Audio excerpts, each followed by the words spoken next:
بسم اللہ الرحمن الرحیم۔ السلام علیکم۔ پروگرام الکلام میں خوش آمدید۔ میں ہوں آپ کا میزبان محمد شعیب رضا۔ ناظرین کرام، حج اسلام کا ایک عظیم فریضہ ہے۔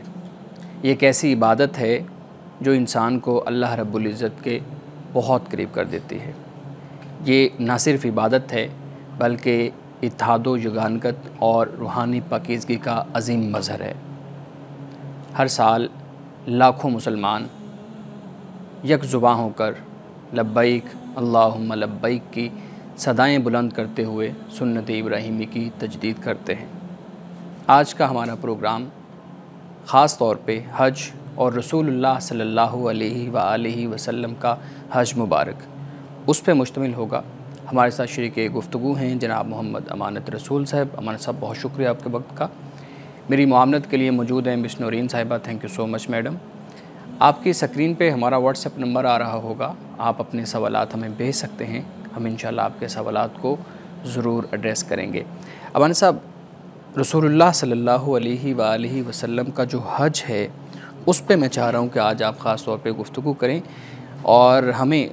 رسول اللہ صلی اللہ علیہ وآلہ وسلم کا جو خطبہ ہے حجۃ الوداع اس حوالے سے رہنمائی کریں۔ اپنی گفتگو کا آغاز کیجیے گا۔ بسم اللہ الرحمن الرحیم۔ رسول اللہ صلی اللہ علیہ وسلم نے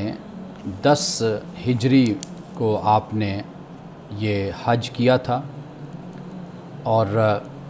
آپ ذوالقعدہ کے آخر میں، یعنی شوال کے بعد جو مہینہ ذوالقعدہ ہے اسلامی مہینہ، اس کے آخر میں آپ نے سفر کا آغاز کیا تھا، اور 8 ذوالحج کو آپ مکۃ المکرمہ آپ پہنچے تھے، اور میقات پہ احرام باندھنے کے بعد 9 ذوالحج کو آپ میدان عرفات آپ وہاں پر تشریف لے گئے تھے، یعنی آپ نے وہاں پہ قیام فرمایا تھا، اور جبل رحمت کے قریب آپ نے خطبہ ارشاد فرمایا۔ لیکن ناظرین کرام، یہاں پہ میں ایک اہم بات آپ کو بتاتا چلوں کہ رسول اللہ صلی اللہ علیہ وسلم جب مدینۃ المنورہ سے روانہ ہوئے تھے، راستے میں جہاں جہاں آپ پہنچے مختلف قبائل تھے، مسلمان تھے، آپ جہاں جہاں ٹھہرتے چلے گئے وہاں پر بھی آپ نے مختصر گفتگو فرمائی تھی، اس لیے کہ وہاں کے رہنے والے لوگوں نے اس خواہش کا اظہار کیا تھا اور رسول اللہ سے یہ گزارش کی تھی کہ آپ کچھ ارشاد فرمائیں، تو رسول اللہ نے وہاں پر پھر مختصر گفتگو فرمائی، یعنی کہیں پہ آپ نے 2 منٹ بات کی، کہیں پر 3 منٹ بات کی، کہیں 4 منٹ، کہیں 1 منٹ،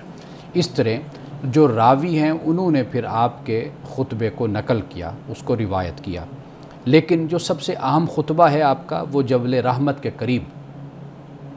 یعنی میدان عرفات میں آپ نے خطبہ ارشاد فرمایا تھا، اور 9 ذوالحج تھی۔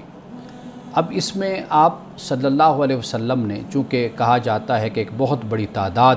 وہاں پر مسلمانوں کی موجود تھی، اور آپ نے ان کو تعلیم دی انسانیت کے حوالے سے، اور جو اسلام کے اہم احکام ہیں، بنیادی احکام، ان کے بارے میں آپ نے مسلمانوں کو بتایا، یعنی گویا کہ ایک عالمگیر برادری کا جو تصور ہے وہ رسول اللہ صلی اللہ علیہ وسلم نے خطبہ حجۃ الوداع کے موقع پر دیا۔ یعنی مثال کے طور پر آپ نے یہ فرمایا کہ تمہاری جانیں، تمہارے مال اور تمہاری عزتیں تم پر ایسے ہی حرام ہیں جیسے یہ دن، یہ مہینہ اور یہ شہر حرام ہے، یعنی کوئی بھی کسی کی عزت کو، کسی کے مال کو اور کسی کی جان کو پامال نہیں کر سکتا، روند نہیں سکتا، یعنی سب کا احترام لازم اور ضروری ہے۔ اور آپ نے یہ بھی فرمایا کہ جو سود ہے یہ حرام کر دیا گیا، یعنی سود کی حرمت کو آپ نے بیان فرمایا۔ آپ نے فرمایا کہ آج کے دن جاہلیت کا سارا سود ختم کر دیا گیا ہے، اور سب سے پہلے میں اپنے چچا عباس بن عبد المطلب کا سود ختم کرتا ہوں۔ نسلی اور طبقاتی جو امتیازات تھے ان کا بھی آپ نے خاتمہ فرما دیا، اور آپ نے فرمایا کہ کسی عربی کو کسی عجمی پر اور کسی عجمی کو کسی عربی پر کوئی فضیلت حاصل نہیں، نہ گورے کو کالے پر اور نہ کالے کو گورے پر فضیلت حاصل ہے۔ فرمایا فضیلت صرف اور صرف تقوی سے حاصل ہے، جیسے قرآن مجید میں فرمایا گیا ان اکرمکم عند اللہ اتقاکم، کہ بے شک تم میں سے زیادہ عزت والا وہ ہے اللہ کے نزدیک جو متقی پرہیزگار ہے، حدود آشنا ہے۔ اب اس کے بعد پھر رسول اللہ صلی اللہ علیہ وسلم نے عورتوں کے حقوق کو بھی بیان فرمایا۔ آپ نے فرمایا کہ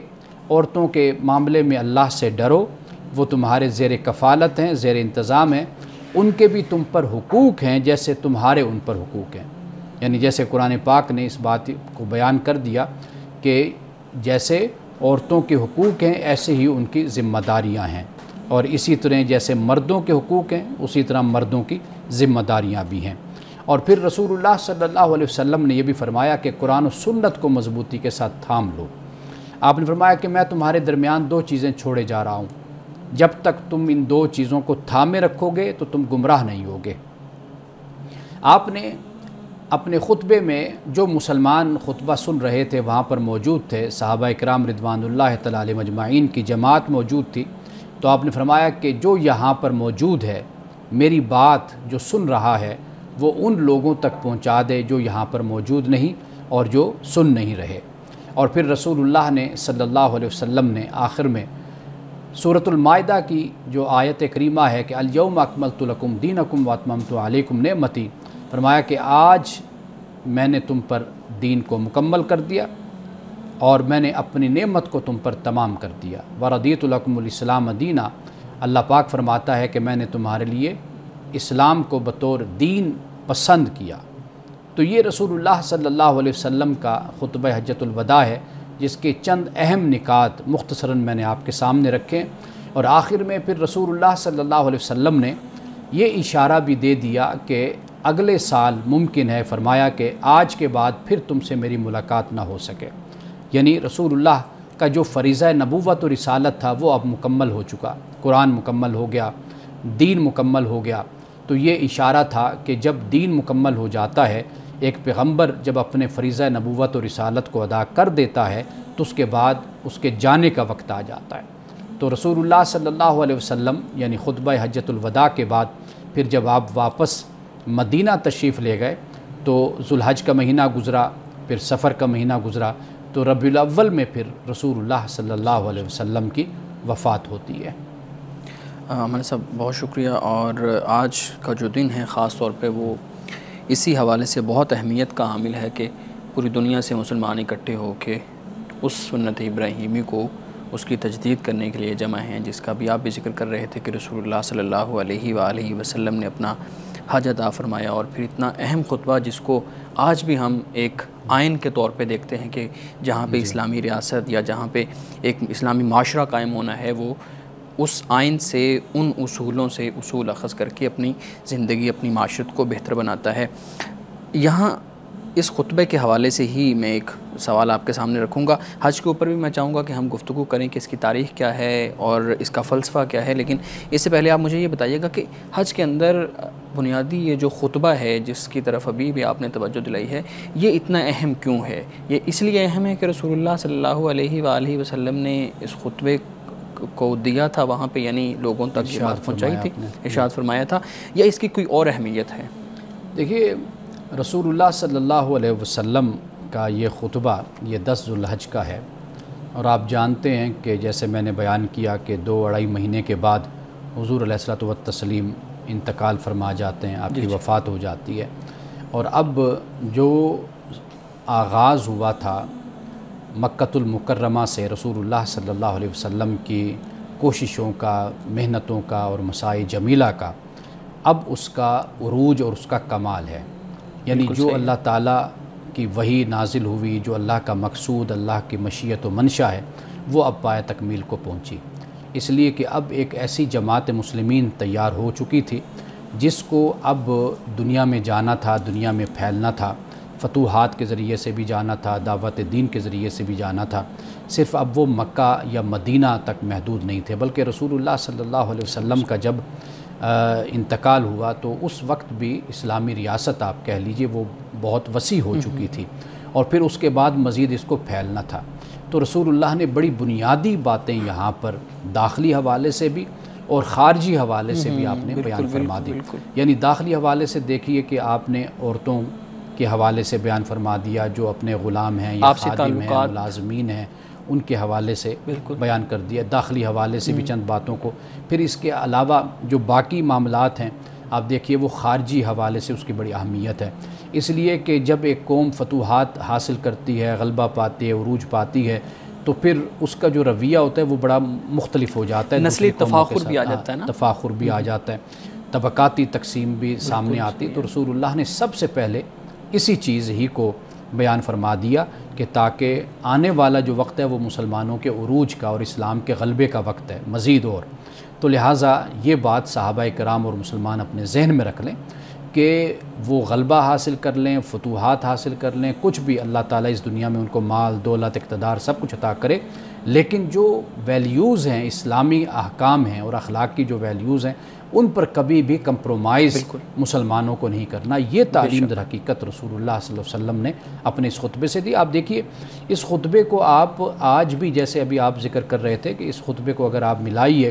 دنیا کے کانسٹیٹیوشن سے ملا لیجئے، آئین سے ملا لیجئے، اور دنیا کے جو مختلف ایجنڈے آپ کہہ لیجئے یا بڑے بڑے انٹرنیشنل فورم پہ جو باتیں کہی جاتی ہیں، یہ وہ باتیں جو رسول اللہ آج سے 1500 سال پہلے بیان فرما گئے تھے. بالکل صحیح ہے، بالکل ٹھیک ہے.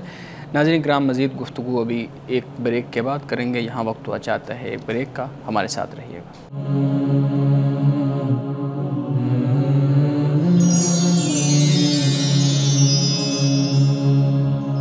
پروگرام میں ایک دفعہ پھر خوش آمدید. امانہ صاحب، ہم گفتگو کر رہے تھے حج پہ، اور چونکہ اب حاجی جا رہے ہیں اپنے مناسک ادا کرنے کے لیے، تو یہاں پاکستان میں بھی ہم دیکھتے ہیں کہ کیسا رجحان ہے کہ لوگ باقاعدہ طور پہ، مجھے یاد ہے جب ہم چھوٹے تھے تو ٹی وی پہ وہ پورا حج کا پروسیس پورا دیکھتے تھے کہ اب حاجی جا رہے ہیں، پیچھے لبیک کی صدائیں آ رہی ہیں. اور مجھے نہیں پتا کہ جب آپ چھوٹے تھے تو اس وقت ٹی وی اور ان چیزوں کا کیا معاملہ ہوتا تھا. تو یہاں پہ بھی لوگ یہ سمجھتے ہیں کہ اس کو دیکھنا ایک عبادت ہے اور اس سے ایک روحانی پاکیزگی آپ کو حاصل ہوتی ہے، اور اس میں کوئی شک نہیں ہے کہ چیزیں دیکھ کے انسان سیکھتا ہے اور اس کے بعد اپنے آپ کو سیدھے راستے پہ چلاتا ہے. میں آپ سے یہ پوچھنا چاہوں گا کہ بہت سے میرے ذہن میں سوالات بھی ہیں. رسول اللہ صلی اللہ علیہ وسلم کا خطبہ آپ نے پڑھا، خطبے کے ایک ایک کلوز کے اوپر ہم گفتگو میں ضرور کرنا چاہوں گا، لیکن اس سے پہلے میں آپ سے پوچھنا یہ چاہ رہا ہوں کہ یہ جو حج ہے اس کی تاریخ کیا ہے؟ جیسے نماز کی ایک تاریخ ہے، روزے کی ایک تاریخ ہے، زکوٰۃ کی ایک تاریخ ہے، کہ ہم نے دیکھا کہ قرآن بتاتا ہے کہ جس طرح روزے تم پر فرض کیے گئے ہیں، جس طرح تم سے پہلی امتوں پہ فرض کیے گئے تھے، اسی طریقے سے اب حج کا مجھے بتائیے گا کہ یہ اسی طرح سے چلتا آ رہا ہے جیسے روزہ ہے یا نماز ہے ایک عبادت کے طور پہ، یا حضرت ابراہیم علیہ السلام سے یہ شروع ہوا، اس سے پہلے نہیں تھا؟ قرآن مجید کے مطابق جو یہ کعبۃ اللہ ہے، مسجد حرام ہے، اللہ سبحانہ و تعالیٰ یہ فرماتا ہے کہ ان اول بیت وضع للناس للذی ببکۃ مبارک وہدی للعالمین، کہ یہ پہلا گھر ہے، سب سے پہلا گھر جو بنایا گیا لوگوں کے لیے. تو یہ قرآن مجید سے یہ ثابت ہوتا ہے کہ سب سے پہلا گھر جو وجود میں آیا، جو تعمیر ہوا، جو بنایا گیا، وہ یہی گھر ہے. یعنی حضرت ابراہیم علیہ السلام نے اس کی تعمیر کی. اب اس کے بعد جو بھی بنا وہ بیت المقدس ہے، وہ بعد میں ہی، یعنی اس کا زمانہ جا کر آپ یوں کہیے کہ وہ حضرت داؤد اور حضرت سلیمان علیہ السلام کا زمانہ بنتا ہے. تو یہ بہت پہلے، بلکہ بیت المقدس کے حوالے سے حضرت یعقوب کی طرف اس کو منسوب کیا جاتا ہے. تو وہ پوتے ہیں حضرت ابراہیم علیہ السلام کے. تو لہٰذا جو بیت اللہ کو مقام حاصل ہے وہ یہ ہے کہ سب سے پہلا گھر وہ یہی ہے. تو لہٰذا جب اللہ تعالیٰ نے پہلا گھر اس کو قرار دیا تو انبیاء علیہ السلام آتے ہوں گے. احادیث میں ہمیں رسول اللہ صلی اللہ علیہ وسلم کے بعد احادیث میں ہمیں یہ ذکر ملتا ہے کہ موسیٰ علیہ السلام کا آنا ہے، حضرت مسیح علیہ السلام کا تشریف لانا ہے. اور یہ بھی ذکر ملتا ہے کہ جیسے رسول اللہ فرما رہے کہ میں دیکھ رہا ہوں. اب وہ دیکھنے سے مراد کیا ہے کہ بھئی وہ اس وقت آئے ہوئے ہیں حج کرنے،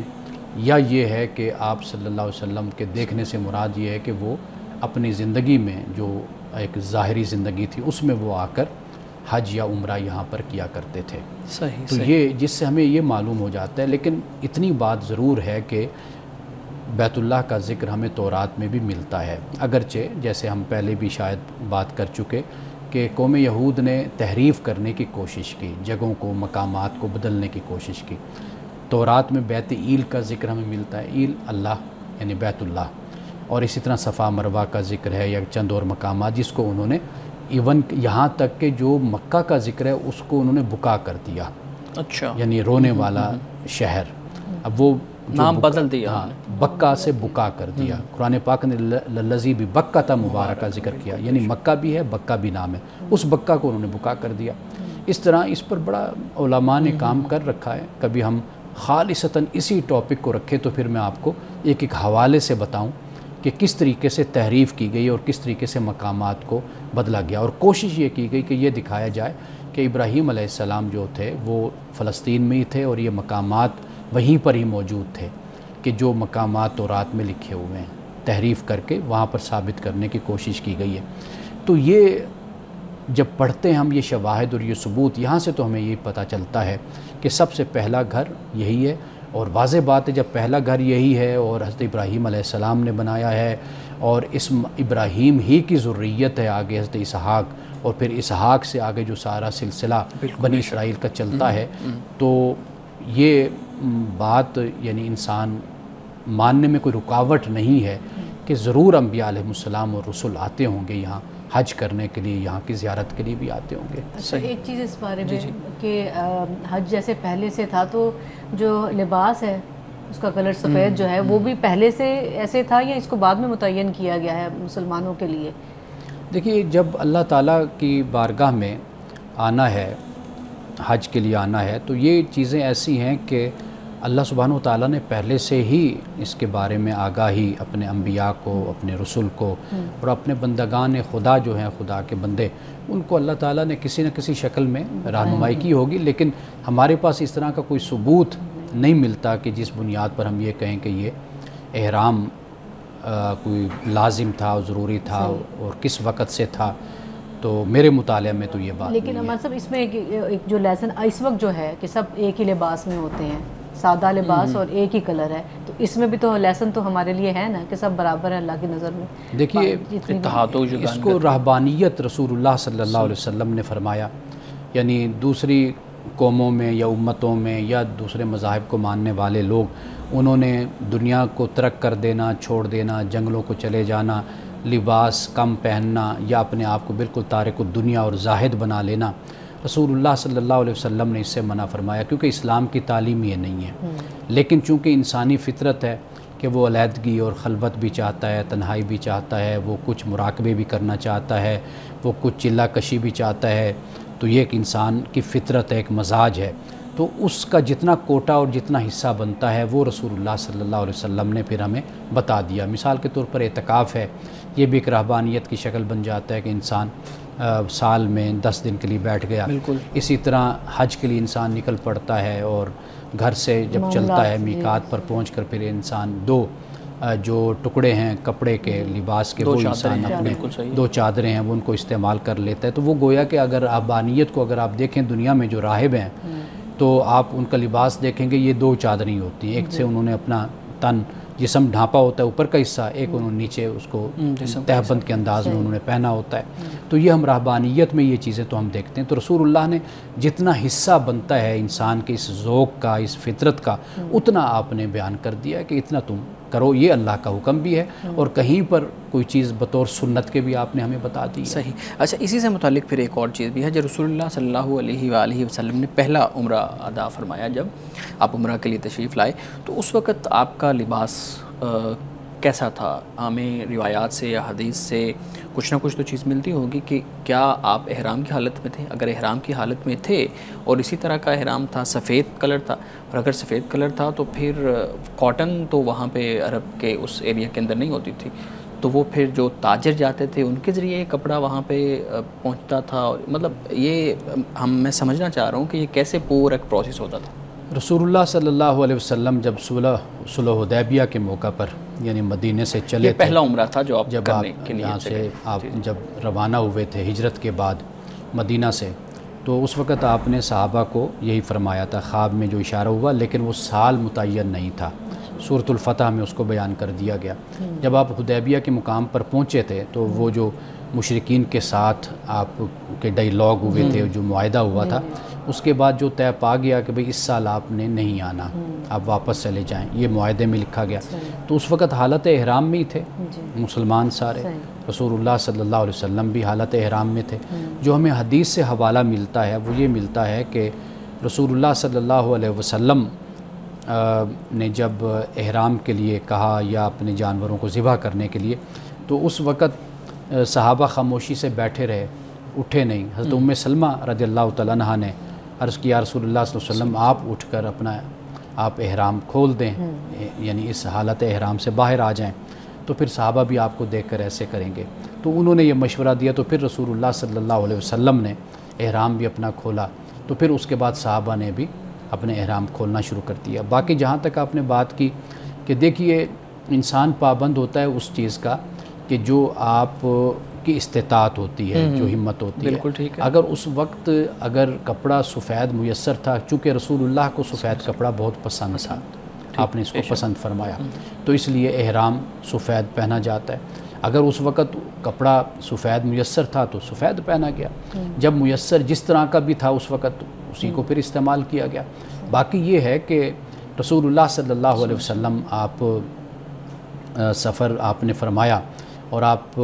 جانتے ہیں ایک رسول اللہ سے منسوب ایک حدیث بھی بیان کی جاتی ہے کہ اطلب العلم ولو کان بالصین، کہ علم حاصل کرو خواہ وہ چائنا میں، چین میں کیوں نہ ہو، یہ بیان کیا جاتا ہے۔ ڈاکٹر حمید اللہ صاحب ایک بات یہاں پہ ایک نقطہ بیان کرتے ہیں،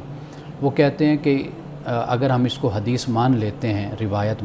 درست ہے، تو اس سے یہ معلوم ہوتا ہے کہ چونکہ رسول اللہ اس وقت جو انٹرنیشنل ایگزیبیشن لگتے تھے نا ٹیکسٹائل کی، تو آپ اس میں ایک دو دفعہ تشریف لے گئے تھے۔ اچھا۔ اور وہاں پر جو بین الاقوامی سطح پر جو نمائش لگتی تھی ٹیکسٹائل کی، تو اس میں چائنا بھی آیا کرتا تھا۔ اس وقت چائنا کی جو تہذیب تھی وہ اپنے عروج اور کمال پر تھی، تو شاید رسول اللہ صلی اللہ علیہ وسلم کا اگر ارشاد یہ اس پس منظر میں دیکھا جائے تو رسول اللہ نے چونکہ اس کا مشاہدہ کیا تھا، آپ گئے ہوئے تھے، تو وہ ٹیکسٹائل چائنا کی اس وقت اپنے عروج پر تھی، تو لہٰذا رسول اللہ نے ممکن ہے کہ اس پس منظر میں آپ نے فرمایا ہو کہ بھئی علم حاصل کرو خواہ تمہیں چین ہی کیوں نہ جانا پڑے۔ تو لہٰذا مکہ میں یا مدینہ میں یا عرب میں یہ جو ٹیکسٹائل تھی یا یہ صنعت و حرفت، یہ مختلف ممالک سے تو آخر اس کا آنا تجارت چل رہی تھی رہتا تھا، تو لہٰذا ممکن ہے کہ سفید کپڑا آسانی کے ساتھ میسر بھی آ جاتا ہو۔ صحیح ٹھیک۔ ناظرین کرام، گفتگو ابھی جاری ہے، یہاں وقت ہوا چاہتا ہے ایک بریک کا، ہمارے ساتھ۔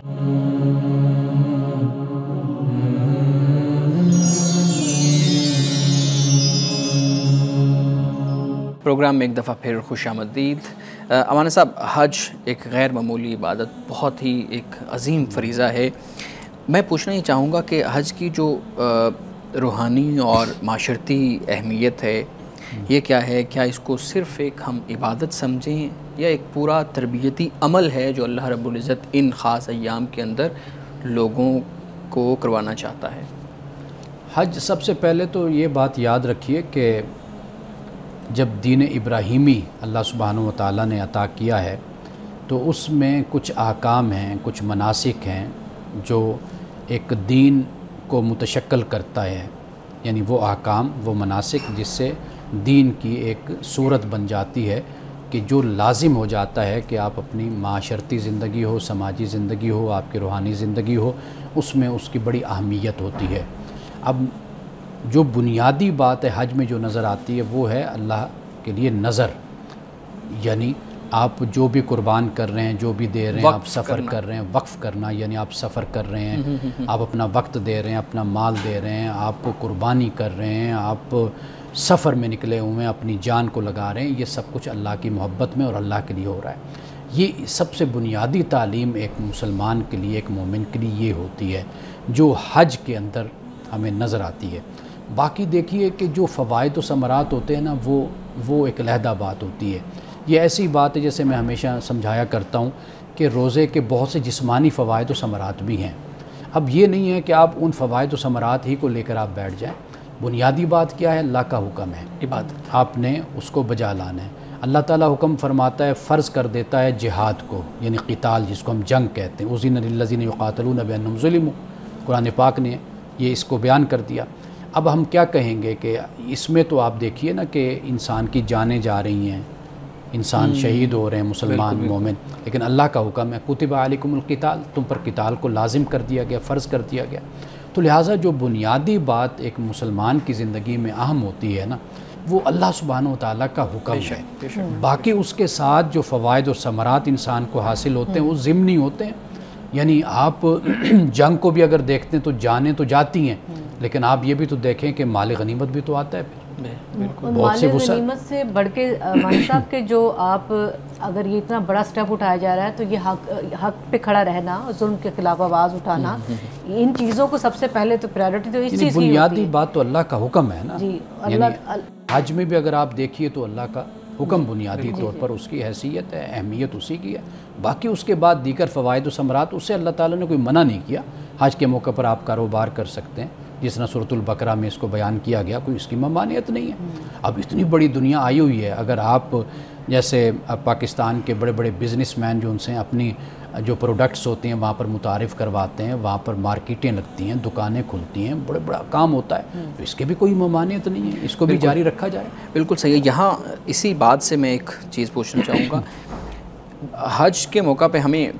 جو لوگ وہاں پہ گئے ہیں اور ہم پڑھتے بھی ہیں مختلف آرٹیکلز اور اس طرح سے کتب کے اندر ہمیں ملتا ہے کہ وہاں پہ ہر طرح کا پھل ہے، ہر طرح کی آسائش ہے، ہر طرح کی سہولت ہے، اتنا بڑا اجتماع اس کو مینیج کرنا ہے، انفراسٹرکچر ہے، اور یہ سب بہت مشکل ہوتا ہے کسی بھی جگہ پہ آپ اس طرح اجتماع کو مینیج کریں، اور اس کو پھر جوڑا جاتا ہے حضرت ابراہیم علیہ السلام کی دعا کے ساتھ کہ یہاں اور اس کی اولاد کے اندر اور یہاں پہ فراخی اور جو ہے نا وہ کثرت رزق اور یہ چیزیں جب حضرت ابراہیم علیہ السلام نے دعا کی۔ اب آپ بتائیے گا کہ یہ حضرت ابراہیم علیہ السلام کی اس دعا کا ثمر ہے کہ یہ رہتی دنیا تک چاہے کچھ بھی ہو جائے یہ معاملہ اسی طرح چلتا رہے گا، یا اس کو ہم عام طور پہ لوگ سمجھتے ہیں کہ یہ صرف ایک انفراسٹرکچر کا معاملہ ہے، یہ دنیاوی معاملہ ہے، اس کو آپ اس دعا کے ساتھ کیوں جوڑ دیتے ہیں؟ یہ تو کوئی اس کا لنک بنتا ہی نہیں ہے یہاں پہ۔ پیغمبر خدا کی جو دعا ہوتی ہے نا اس کا اپنا اثر ہوتا ہے، اور وہ عام بندے کی دعا جیسی نہیں ہوتی۔ ایک اللہ سبحانہ و تعالیٰ اپنے پیغمبر کو جہاں پر مبعوث کرتا ہے تو وہاں پر در حقیقت خدا کا اپنا منصوبہ کام کر رہا ہوتا ہے، اس کا اپنا ارادہ ہوتا ہے، اللہ کی اپنی مشیت ہوتی ہے جو وہاں پر اپنا کردار ادا کر رہی ہوتی ہے۔ تو لہٰذا ایک عام آدمی کی دعا، ایک عام آدمی کا منصوبہ، ایک عام آدمی کی جو پلاننگ ہوتی ہے اس میں کامیابی بھی ہو سکتی ہے، اس میں ناکامی بھی ہو سکتی ہے، لیکن جو خدا جب اپنا پلان لے کر کسی کو مبعوث کرتا ہے تو پھر اس میں 101% اس بات کا یقین ہوتا ہے کہ یہ کامیاب اور کامران ہوگا۔ حضرت ابراہیم علیہ السلام کی جو دعا ہے در حقیقت وہ خدا تعالیٰ کا ہی منصوبہ ہے، تو لہٰذا یہ جتنی بھی رزق کی فراوانی ہے، جتنی بھی خوشحالی ہے، جو معاملہ ہے، یہ اس میں کوئی شک نہیں کہ حضرت ابراہیم علیہ السلام کی دعا شامل ہے۔ باقی دنیاوی حوالے سے وسائل ہیں، انسان کی کوششیں ہیں، انسان کی محنتیں ہیں، وہ اپنی جگہ پر اس کی حیثیت ہے، لیکن وہ جو دعا ہے حضرت ابراہیم علیہ السلام کی، اسی دعا کے ہی صدقے سے یہ سارے معاملات آگے بڑھے ہیں۔ صحیح۔ یہ بتائیے گا کہ جو حج کے مناسک ہیں، جیسے ہم دیکھتے ہیں کہ ایک میدان سے دوسرے میدان میں جانا، پھر صفا مروہ کی سعی ہے، پھر دم کے لیے جو قربانی کرتے ہیں، اس پہ بھی ہم نے پچھلے دنوں بات کی تھی، وقوف عرفہ ہے، وقوف عرفہ مزدلفہ ہے، یہ ساری چیزیں یہ صرف اس کو اللہ کا حکم جیسے آپ نے کہا وہ سمجھیں گے، عبادت سمجھیں گے، کہ یا ہم اس کو سمجھ لیں کہ یہ تاریخی علامتیں ہیں جو اللہ رب العزت نے اپنے نیک بندوں کی یاد کے اندر باقی رکھی ہوئی ہیں، اور ہر سال لاکھوں مسلمانوں کو یہ حکم ہوتا ہے کہ انہی علامات کو جا کے اسی طریقے سے دوبارہ زندہ کریں جیسے کہ وہ پہلے دن تھی۔ دیکھیے یہ بڑے اس کے اسباب ہیں جن پر بات کی جا سکتی ہے۔ ایک بات بنیادی طور پر جو پہلے میں نے جس کی طرف اشارہ کیا تھا رہبانیت کے حوالے سے، اور اس کو رسول اللہ نے جہاد بھی قرار دیا حج کو، اور آپ نے رہبانیت بھی قرار دیا۔ آپ دیکھیے کہ اس میں یہی معاملہ ہوتا ہے کہ ایک جگہ سے کوچ کر کے دوسری جگہ جانا، دوسری جگہ سے کوچ کر کے تیسری جگہ پہ جانا، یہ انسانی ایک سفر ہے کہ جس میں آپ کو رہبانیت بھی نظر آتی ہے، جس میں آپ کو ایک جہاد بھی آپ کو نظر آتا ہے۔ تو یہ بنیادی بات ہے۔ پھر رسول اللہ صلی اللہ علیہ وسلم کی سنت ہے، حضرت ابراہیم علیہ السلام کی سنت ہے، اللہ کے نیک بندوں سے عقیدت رکھنا، ان سے محبت رکھنا، ان کے طریقوں کو اختیار کرنا، ان کے مطابق چلنا، کہ یہ وہ اللہ کے نیک بندے ہیں کہ جن کو اللہ تعالیٰ نے اپنا قرب عطا کیا، اپنی محبت عطا کی، یہ اللہ کے محبوب بندے قرار پائے۔ تو ہمیں اس میں یہی تعلیم ملتی ہے کہ ہم اللہ کے نیک بندوں کے نقش قدم پر چلیں۔ یہ وہ راستے ہیں، یہ وہ طریقے ہیں کہ جن کے ذریعے سے ہم بھی خدا کی محبت کو اور خدا کے قرب کو ہم حاصل کر سکتے ہیں۔ اور مولانا صاحب یہ جو وقوف عرفہ ہے، اس میں تو جیسے ایک میدان حشر کی بھی ایک تصویری جھلک پائی جاتی ہے کہ انسان بغیر کسی اور اپنے مقصد کے اور ایک ہی لباس میں گرمی ہے یا سردی ہے کھڑے ہیں. اللہ کا ایک تو حکم سب سے پہلے مزہ لانا, دوسرا یہ کہ بھی اسی طرح ہمیں یہ یاد آتی ہے کہ بھی اللہ کے سامنے اس طرح سب لوگوں نے حاضر ہونا ہے. اس کو وقوف عرفہ کو رکن اعظم بھی قرار دیا جاتا ہے نا جی. تو یہ بالکل آپ کی بات صحیح ہے کہ ایک حشر کا ہی سما ہوتا ہے, اس کی منظر کشی اس طرح بالکل یہ منظر کشی ہوتی ہے. پھر لباس کے حوالے سے بھی آپ دیکھ لیجئے کہ 2 چادریں مردوں نے پہنی ہیں یا عورتوں نے جو بھی لباس پہنا ہوا ہے, اللہ کی بارگاہ میں سارے اس کو پکار رہے ہیں, آواز دے رہے ہیں لبیک اللہم لبیک لا شریک لک اور پھر لبیک. مزدلفہ میں جو رک عبادت کا کہا کہ اللہ کا ذکر کریں, تو وہ بھی یہی ہے کہ اپنی یعنی جتنی بھی نیت ہے یا اپنی توجہ کا مرکز ہے وہ رب کو یعنی آپ یہ دیکھیے نا کہ اس موقع پر وہی ایک رہبانیت کا انداز ہوتا ہے کہ بالکل دنیاوی مال دولت آسائشیں ہر چیز چھوڑ کر صرف اپنے رب کو پکارنا اور رب کو یاد کرنا, اور اتنی سادگی سے ان مناسک کو ادا کرنا, یہ بڑا ہی خوبصورت ایک منظر ہوتا ہے. ناظرین کرام, گفتگو بھی جاری ہے, یہاں وقت ہوا چاہتا ہے ایک بریک کا, ہمارے ساتھ